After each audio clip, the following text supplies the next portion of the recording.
I am excited to have you back because the RJ, well, we'll talk some Nets as well, as the Nets somehow just cannot get out of the news, specifically Kyrie Irving, Put the as phone down. Yeah. as media day begins amazingly next week, which will be Wow. fascinating, which we'll have a lot to react to on that. But the media tour for RJ Barrett continues, Alex.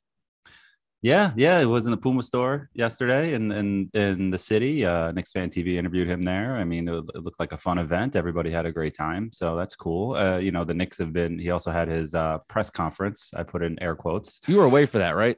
I was away for that. That's what you and Papa Left discussed last That's episode. right. It was great. Yeah, Thanks for and it's reminding me. yeah, it's just I wasn't here and I still know what happened.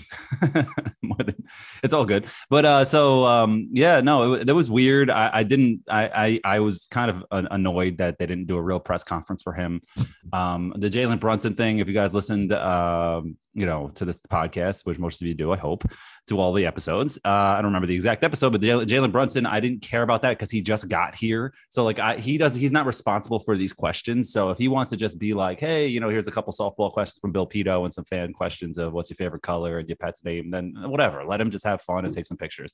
But for RJ Barrett, he's been here. He's been media trained. He knows what he's doing here. He's went to Duke. Like Papa like laid this out perfectly last episode, and he's right. And I remember texting you from Greece. I'm like, are you kidding? They're not doing a press conference. Why? Do they think that they're going to avoid questions on media day? Do you think they're going to avoid questions after the first preseason game? Like they're not going to be able to hide. They can't just never speak to the media. So it's silly, and they've built up this facade that the media is out to get them, and sometimes they are, and I feel semi-responsible for this with the Knicks for Click stuff that I created, but at the same time, this is not that. The Knicks messed up, or they not even messed up. They had their offseason, and they need to answer for it. They need to talk about it. They need to answer some questions. That you can't just sit back and hide in the bushes. You just look like frauds. It makes you look worse and worse. And it's also, I want to see what you think about this, Mike, as an outsider, sort of, even though you're kind of on the inside now Right. doing this, like how I feel with like the Net fans as well. Like I kind of get in your head a little bit with Nets fans, but at the same time, RJ Barrett is getting all this love from the organization, and he got his extension, which was less than what they could have given him less years. And they just tried to trade him. And now you're going to act like this is our guy. We brought him home. We brought him back. Everybody, it's not fake love from the fans. The fans love RJ Barrett, but from the organization, it feels a little phony. I just was curious what you thought about that. It's business. I think it's business. They tried to make a trade. They couldn't deal him. I mean, RJ Barrett's taking it in stride, but I think the Knicks have not allowed the media to get their hands near RJ Barrett to ask him tough questions, and they're hiding from it. Right. And then in a couple of months, all of it will move over.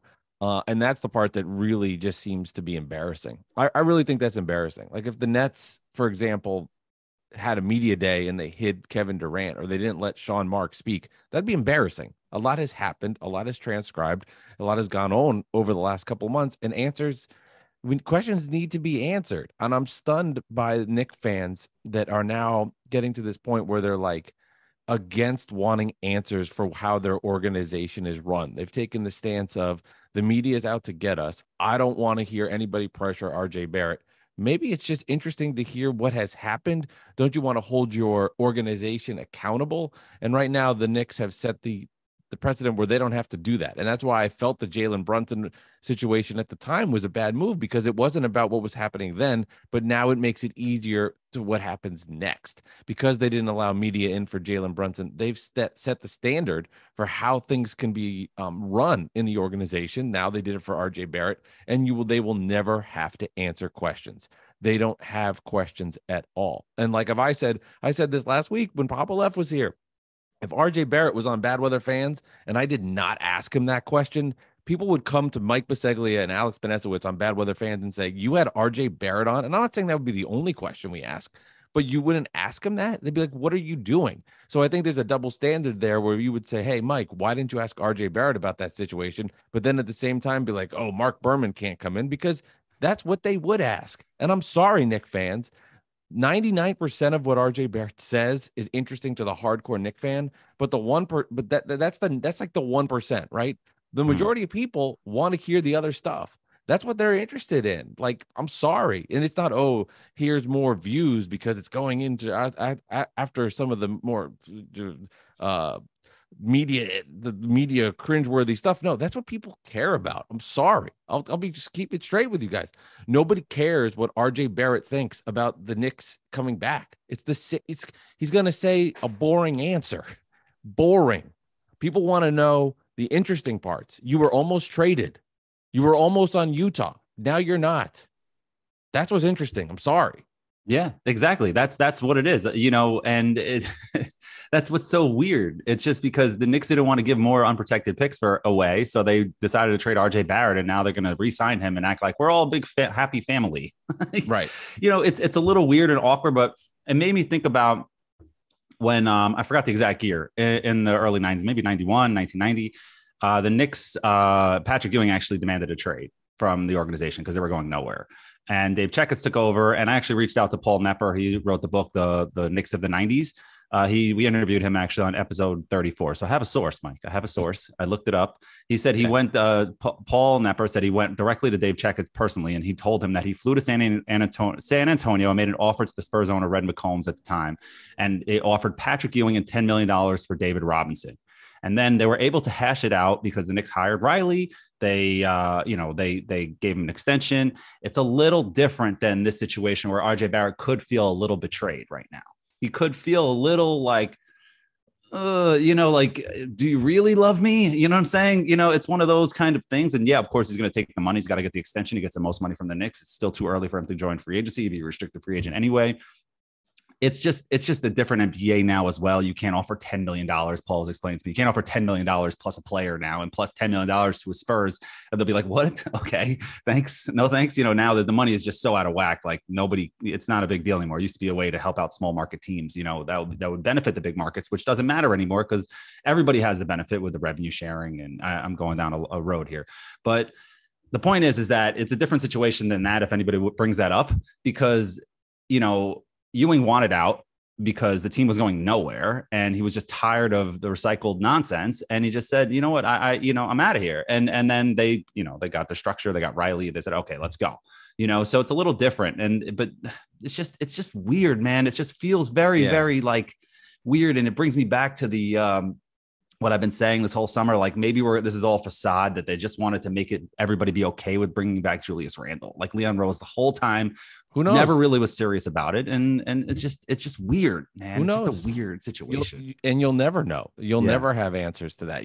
Nobody knows if Julius Randle, not that they would say he was being dealt, but there's no avenue to find out, access any information about what the Knicks are doing. They're very private. They don't share anything. They don't like being criticized, and now they don't allow media. Could you imagine if they had some sort of like Kevin Durant's media and it was just fan questions and like you had Kevin Durant on? So how's your training this offseason going? Like, so it looks like you're in really good shape. What have you getting done? A new sneaker soon? Yeah, Oh, yeah. Are you really excited about the core that's here? Could you imagine if those were the questions? It'd be such a joke. Yeah. I mean, Kevin Durant's, right now, as they gear up for the week, I'm sure, well, maybe they're not. Who knows how dysfunctional they are. Are they going to show up? We don't even know. Yeah, exactly. And if they're not there, that would be an embarrassment. If Kevin Durant and Kyrie Irving and Ben Simmons, who, by the way, is on JJ Redick's podcast, which is going to be fascinating to listen to. I'm dying. I want to hear that too. Yeah. He's a lot to say. Could you imagine if they all showed up and or they didn't show up? I mean, the Nets would be crucified. But it just boggles my mind to defend not allowing that to happen. And yeah, it's the RJ Barrett love fest, but it's something to rally around, right? Because the Knicks have not had great moments. They've had few and far between. So trying to find their homegrown guy and build the love through it, I totally understand that. I hear that and I see that perspective. I don't have a problem, to answer your first question, which I probably should have gotten to a little faster originally. I don't have a problem with the love fest that's been created. I have a problem with not allowing the access to get tough questions. I understand there'll be the spin zone from the organization that wants to do things. And if it's at a Puma event, if it's at a one-on-one MSG event, I understand some of that, and you want to show that. Like the Nets are putting out videos on Instagram and Twitter of Kevin Durant's best moments. Yeah, it looks silly, obviously, but that's their job now. Where I have an issue is somebody's got to ask the tough questions. Somebody's got to be answered to. I personally like my organization to be accountable. If Knicks fans feel differently about theirs, that's their prerogative. We see things very differently. And I know it's coming from two different avenues of how our teams have been treated. Nobody's cared about the Nets. Everybody's cared too much about the Knicks. And it should probably be somewhere in the middle.